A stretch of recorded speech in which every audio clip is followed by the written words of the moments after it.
Ticket ఇవ్వాలంటే ఏం చేయాలి? సింపుల్. చంద్రబాబును, లోకేష్ ను, పవన్ కళ్యాణ్ ను తిట్టాలి అంతే. ఈ ముగ్గురిని ఉచ్చం నీచం లేకుండా బూతులు తిడితే చాలు, వైసీపీ టికెట్ రెడీ. అయితే ఇంత పెద్ద ఆఫర్ ఇచ్చినా కూడా ఎవరూ ముందుకు రావడం లేదు. ఆ ముగ్గురిని తిట్టడానికి ఎవరు సిద్ధపడటం లేదు. అయితే కేసినేని నాని లాంటి వారు మాత్రం తమకు ఎటు టీడీపీలో టికెట్ రాదని గ్రహించి చంద్రబాబును, లోకేష్ ను తిట్టడం ద్వారా వైసీపీ టికెట్ కొట్టేశాడు. విజయవాడలో వైసీపీ గెలిచే అవకాశమే లేనందున ఎవరు వస్తారా అని జగన్ ఇంతకాలం వేచి చూశారు. వైసీపీ షరతులకు ఒప్పుకోవడం నీతి నిజాయితీ ఉన్నవారెవ్వరికీ సాధ్యం కాదు. అలా కేసినేని నానికి సూట్ అయిపోయింది. దాంతో ఆయనకు టికెట్ రెడీగా పెట్టుకుని మరీ ఇచ్చేశారు. దాంతో పార్టీలో చేరిన కేసినేని నానిని ఆయన కుమార్తెతో తమదైన మార్క్ ప్రచారం చేయిస్తున్నారు వైసీపీ పెద్దలు. అది కూడా కమ్మ సామాజిక వర్గం వారు చంద్రబాబును తిడితే ఆ కిక్కే వేరప్ప అంటూ జగన్ రెడ్డి వ్యాఖ్యానిస్తూ ఉండి ఉంటారు. ఇప్పుడు తాజాగా ఇంకో కమ్మ కులస్తుడు కేసినేని నాని బాటలో రెడీ అయిపోయాడు.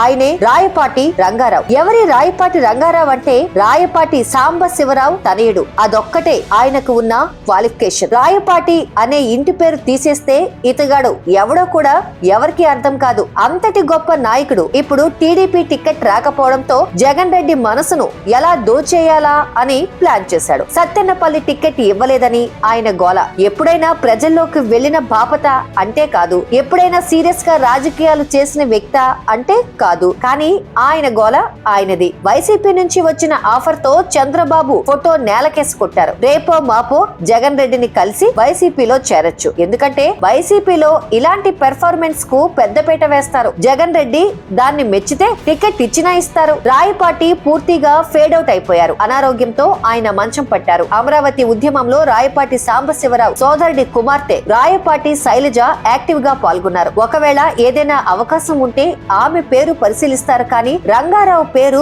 పరిశీలనకు వచ్చే ఛాన్స్ లేదు. అయినా ఎన్నికలకు ముందు 5 ఏళ్ల పాటు సైలెంట్ గా ఉన్న నేతలు ఇలాంటి పెర్ఫార్మెన్స్ తో తెరపైకి వస్తున్నారు. ఇలా చేసినందుకైనా వైసీపీలో వీరికి టికెట్లు దొరికితే వారంతా చంద్రబాబుకు థ్యాంక్స్ చెప్పుకోవాల్సిందే. తాజాగా రాయపాటి రంగారావు అనే ఆయన చంద్రబాబు ఫోటోను విసిరికొట్టే సీన్ చేశారు. దాన్ని 3-4 కెమెరాలతో షూట్ చేసుకునేలా ఏర్పాట్లు చేసుకున్నారు. వాటిని వైసీపీ సోషల్ మీడియా విస్తృతంగా ప్రచారం చేసింది. ఏనాడో ప్రజలు విసిరికొట్టిన రాయపాటి కొడుకు ఇప్పుడు చంద్రబాబు ఫోటో విసిరికొడితే మాత్రం ఏమవుతుంది అనేది తెలుగుదేశం వారి ప్రశ్న. అయితే ఈ సీన్లు ప్రచారం చేసుకోవడంలో వైసీపీకి ఉన్న తృప్తే వేరు. మీ పిల్లలు ఇంటర్మీడియట్ మరియు ఎంసెట్ చదువుతూ సబ్జెక్ట్స్ లో కన్ఫ్యూజ్ అవుతున్నారా?